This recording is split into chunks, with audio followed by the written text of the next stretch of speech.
Good morning. Saludos. Buenos días. ¿Qué es lo que hay? ¿Qué es la que hay, mi gente? Buenas. Saludos. I think I said it already. Anyways, I don't get a chance to say good morning too much on camera because usually I don't film too much in the morning. I'm just not thinking about it. So anyways, got a little bit of slow time with work. So why not talk to the people? Chequea la gente. Check the people. So I got some topics for y'all today, and I'll figure out how to name this when I'm done because it might go sideways. So, anyways, one of the topics, little party recap, little extra in-depth recap of my first year here as we just passed it, October 11th. Bro code, another topic, and just some opinions and observations. By the way, if you're new, thanks for tuning in, checking me out. If you like content based on real life experiences and personal observations, hit that subscribe, tap the bell, bing, bing, ding, ding, esto lo que hay, mama, and smash those likes. So, rico.t.toro, DR, PR, Dominican Republic, OG. So, I don't call myself an OG too much, but I guess I have to be. I've been living here a year now and visiting off and on to various parts of this beautiful island for 12 plus years now. So, tú sabes con la fiesta, you know how the party goes. Rico.t.toro has to be part of that OG family. Toro, la familia. So, we're going to get into some topics. So, this past Saturday, had a little annual party, and why is somebody calling me on the other phone? Anyway, sorry about that. Messing up my music. I don't like that. All right, so we had the party to celebrate the 1 year anniversary. I did it at Ramona's restaurant in Hotel Europa, and she's an outstanding host. God bless her. We had it like it was my first experience with business negotiation, restaurant business for the first time, and I paid for everything. It's just I wanted to get some people together and just kind of do it my way. I had some that kind of offered to co-host, but I want to do it kind of my way. So, her initial quote, I think she was thinking of having 30 some people and free drinks and a meal for all, we were having it was a wedding reception or something, and my budget for this event was about a third of that. So I said, basically, we're gonna, I'm gonna have an open tab up here, and then we'll give the ladies the plate of the day and one Presidente or Cuba Libre. And when it reaches up here, bonito. So, not a lot came through, as many as I anticipated. And, a lot were thinking about other things like, I don't know, making money or something. So not a lot of people ate, and it actually cost me a little over half of what my allocated or intended budget was for it. So I appreciate that. Shout out to Greg, aka Mr. Flip Flop, Red Cup, and all that. He came through and brought me a gift. Big bottle extra viejo. it's the easiest thing to buy for me here. That anyone that knows I have pretty simple taste. I'm not real materialistic or into a whole lot of I like what I like. And regardless of like the perception or the facade or whatever others whatever. So shout out to him. Shout out to Cerise, who came through also, Cerise Fairfax. She also made a video and quite a in-depth interview of me that I kind of caught me off guard. I wasn't really expecting that.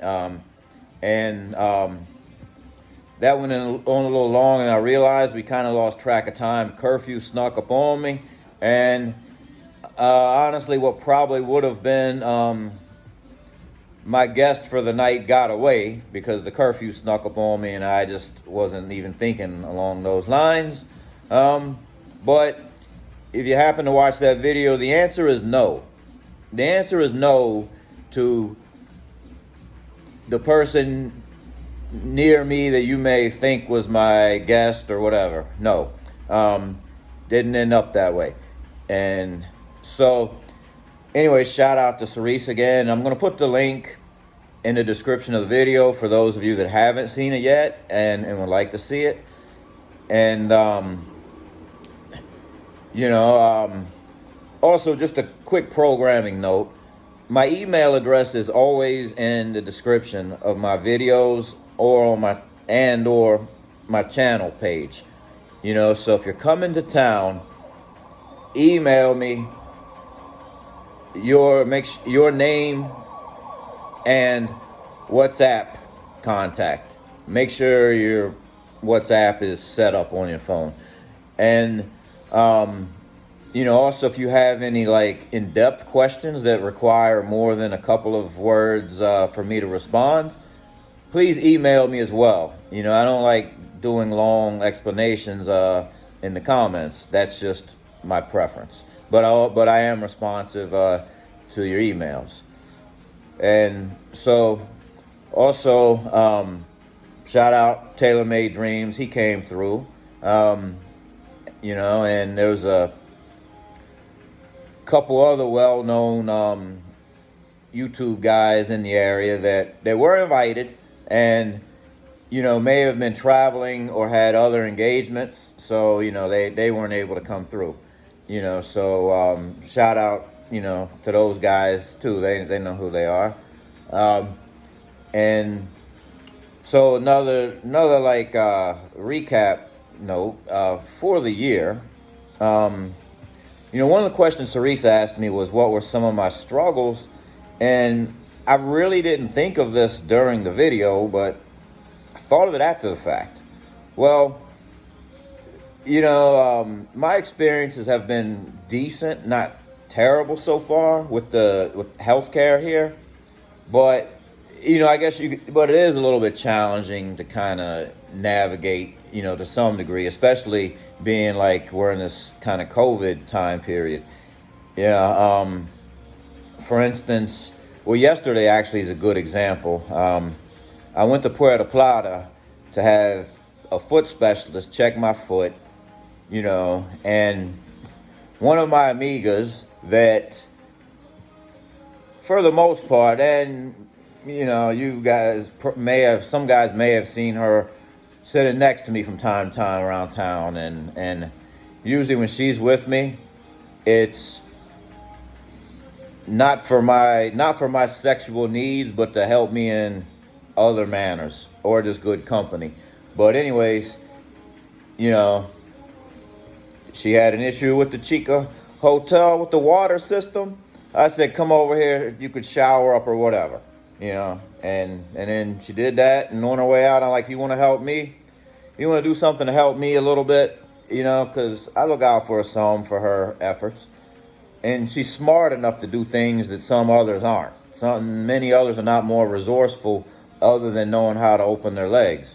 So I said, find me a good foot specialist in I guess like Puerto Plata, because I don't want to go all the way to Santiago yet. So she books an appointment, and we go there yesterday, and we're like number 7 on the list, even though we have an appointment. And after an hour and change, I go see the doctor, does a little, I guess, troubleshooting, and writes me a script for an MRI.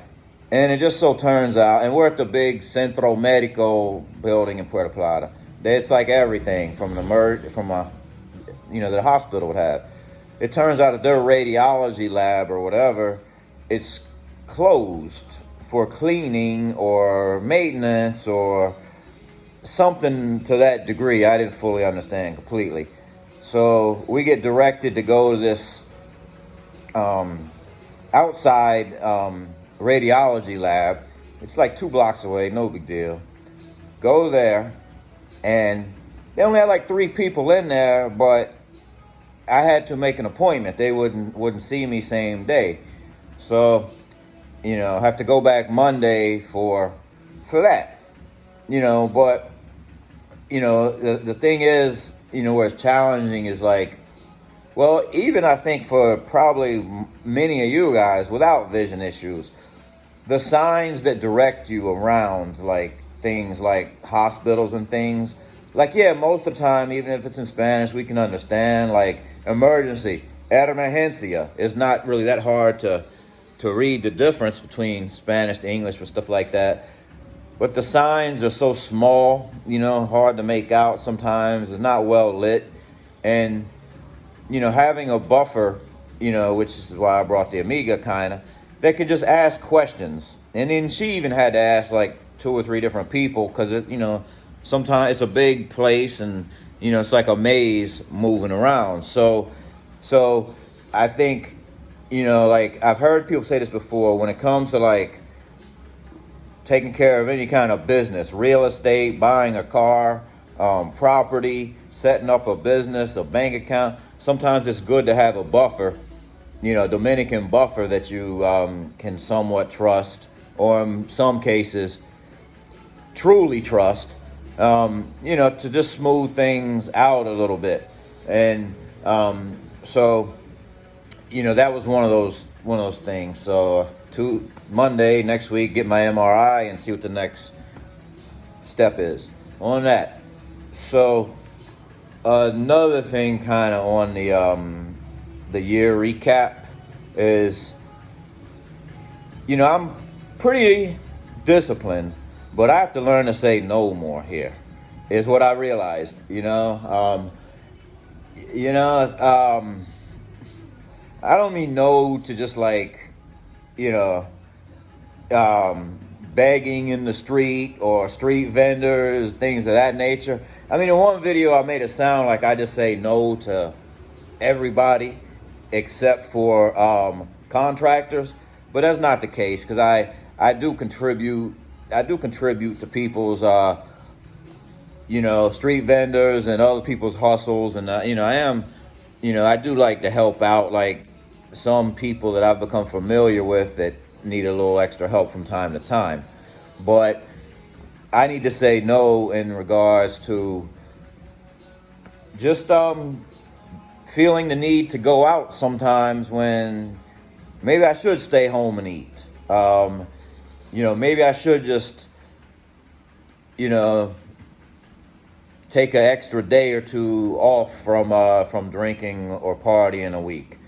Which I had a pretty good regimen before this whole COVID thing, where I stopped hanging out and entertaining a day or 2 extra, a day or 2 less, should I say, and then was going to the gym a day or 2 more. So from 3, I went to the gym 4 to 5 days.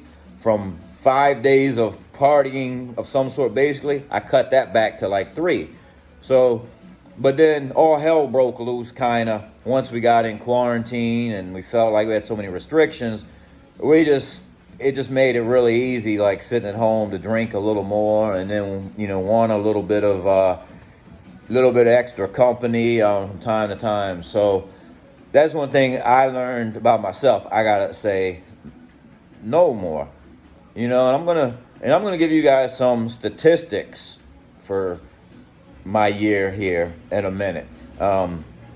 And I'll preface by saying, I don't say this to like brag on myself or make anyone else feel worse about themselves, or some people may feel better about themselves if I say this.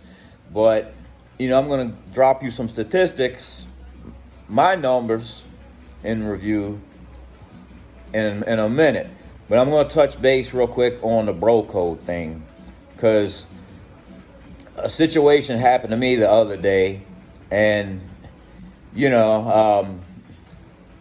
that got a little bit under my skin, and a lot of things don't really, So here's the situation. So a friend of mine here, that I've introduced to a lot of people here, invited him to come to different restaurants to meet up with other groups, friends that are visiting or that live here. I brought him in my circles. And then, he's gotten familiar with one or two of my regular contractors, that came to change the oil or rotate my tires, or check the wash machine for leaks, etc. He's gotten a little bit familiar with them, and, to where they know each other's name, and, and while we're all like around the pool, joke around or whatever. Well, this particular amiga, and she's another amiga that, like I say, I have more of a relationship, if you want to loosely call it that, besides just boom, boom. So, but when he sometimes, I think he has an unhealthy sort of obsession with like being concerned about her well-being and feeling sorry for her or something. So he sees her out, last week, and, goes up, asks her how she's doing, and, she may have said something, she may have said some hints or whatever, like there's not a lot of guys visiting or whatever, and, contractors do what contractors do because they need work. So my expectations for their code or etiquette, if you will, is really low, because they're going to do what they have to do. But I do have a little bit of higher expectation for guys that consider themselves my friends, particularly if I've made certain introductions for them, if I've co-signed for them. And keep in mind, he only feels this way, or got to know her in this way, to where he feels this sort of sympathy for whatever, is through her time here with me. So after there are a couple of words, he takes her over and introduces her to a table of friends, some guys that are visiting. Well, one of the guys hooks up, no big deal, and probably his initial, and the friend's initial mistake was I ran into him after that night, and he told me about it. So one, I don't really care, I don't really need to know, but I didn't think much about it. But then after a little bit, I was like half asleep and something woke me up. I had to wake up and piss or something. And it just clicked that I've been blatantly disrespected in my mind. Just the bro code was just like all out of whack. So the next day, I checked him. pretty harshly, about breaking the bro code, because she didn't ask for his help. That's not her style. She's very reserved, non-aggressive, and that's usually the type I deal with. She might have thrown some hints or whatever, but she didn't ask for his help. He felt bad and it was his way of helping her out. I would have felt better if he even would have took the more direct approach, and if she would have asked him, hey, I need to earn a little something. can I go with you? And he got her. I would have felt better about that, because then at least she initiated, because I don't, like I say, I don't hold their standards that high, but my friends and just guys anyways, I hold their standard a little higher. So and remember, I made the introduction. I knew the table of guys that he went to. I introduced him to some of those guys. He didn't meet them guys on his own. So remember, I'm the co-signer here. So, um, anyways, after a couple of days, like I went and he's much older than me, and I am old school. I do believe in respecting the elders to a little bit. So, um, like I said, I laid into him pretty heavy, and then I was done with it. I felt better. I don't carry grudges or whatever, but I didn't mince words, and I meant everything that I said. But the other day I went to him and apologized to him for maybe disrespecting him as an elder, the way that I came at him. But I did confirm that I meant every damn word that I said still. And he was receptive to that, and also a little, and kind of apologetic to realizing that he crossed the line. He's kind of an habitual line crosser. So anyways, just a little lesson on the bro code. The contractors, stocks, bonds, mangoes, they're gonna do what they're gonna do. Don't be mad at a hoe for acting like a hoe. Like sometimes it's easy to think that get caught thinking this one or that one is different or whatever, or was better than than the others, and then they do something that reminds you that they're still a hoe. So don't hold your standards too high for them, but your friends, all of us, if we're friends, we should have a certain code of respect, for one another. As far as when we initiate things, like I say, when the girls initiate, that's different, but when we initiate, we should not be like, encroaching on, we should not be encroaching on our friends' favoritas, or girls that we know they have like maybe a slightly different, unique relationship. So that's bro code talk. So what I was gonna say, jump into some numbers for y'all. Oh yeah. Jump into some numbers for you. I'm gonna talk about that place that allows people to get to and stay after curfew a while down the street. I'm gonna talk about them in a minute too, because I'm talk about them too. But when I moved here, I had about 8 regular contractors that I knew before here, anywhere from like 6 months to or a couple of months to 3 years. They were kind of regulars, and they sort of for the most part continued to deal with them. And then I gambled on getting some new repairs done, getting some drywall hung, and getting the roof installed, and some furniture made, and so I accrued like 30 new contractors. Some were like, a quick installment and out the door, one and done. Some I tried giving a second or third chance. One of those new 30 throughout this year became like a regular, she became a regular staff member, regular team member. She might be number 1 or 2 now if I really wanted to break it down to myself again, but the rest, they just, that's what happened with that. So, eto lo que hay. So there you go. And I did all that. I basically come up with those numbers. I don't track or keep track of things.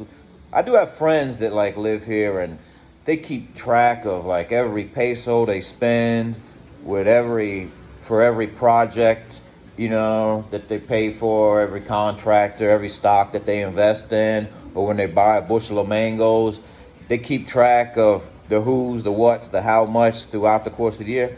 I don't do that. I just off memory put some names on a spreadsheet, and I come up with close to 40 old and new combined.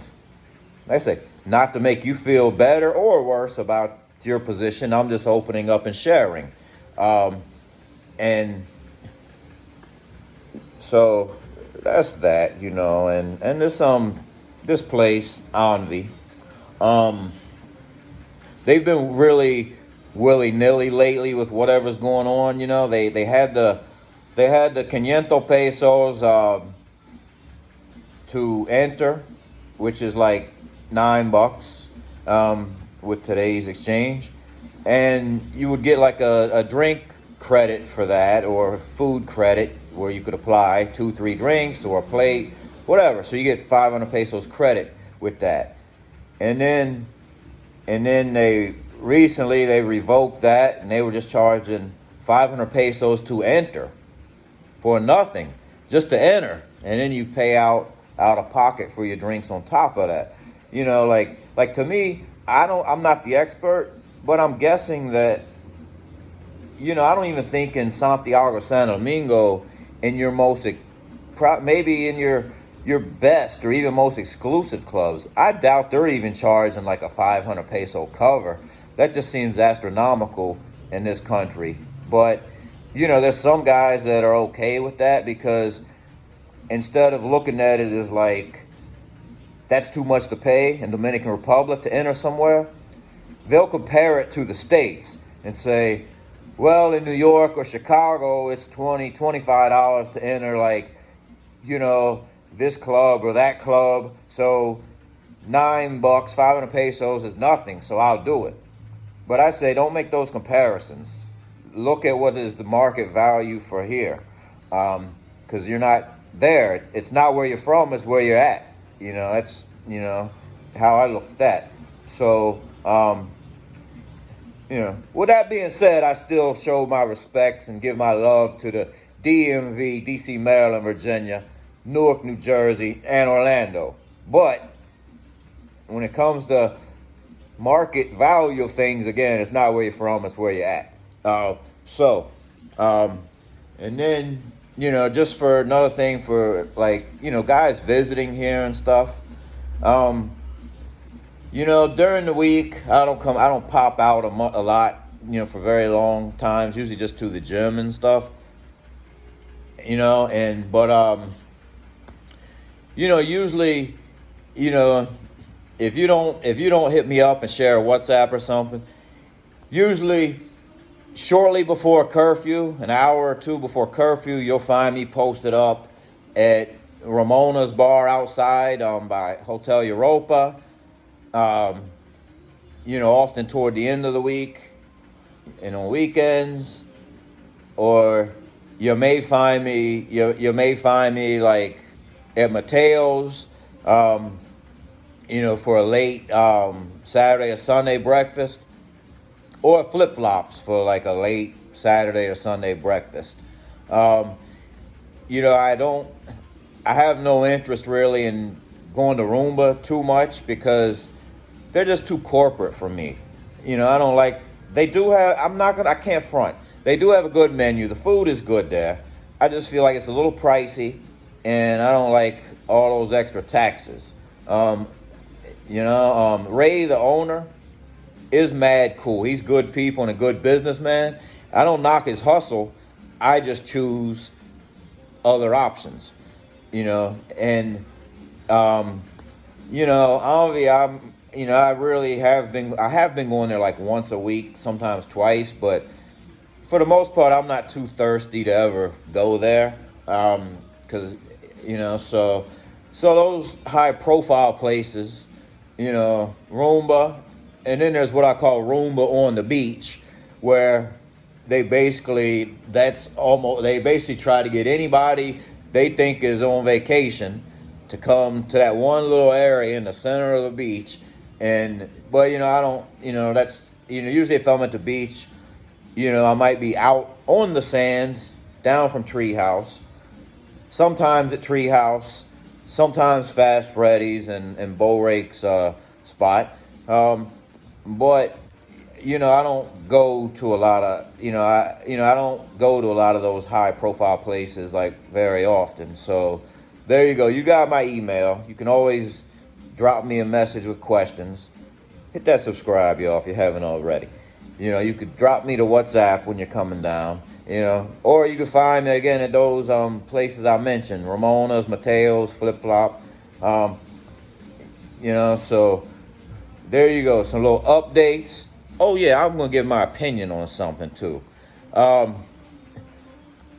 Sosua used to be a party town, if you know what I mean. Meaning people used to dance. Girls used to want to teach guys how to dance bachata, merengue, and now all of a sudden, I don't blame anyone. I don't blame the guys. I don't blame the girls. It's a combination of both.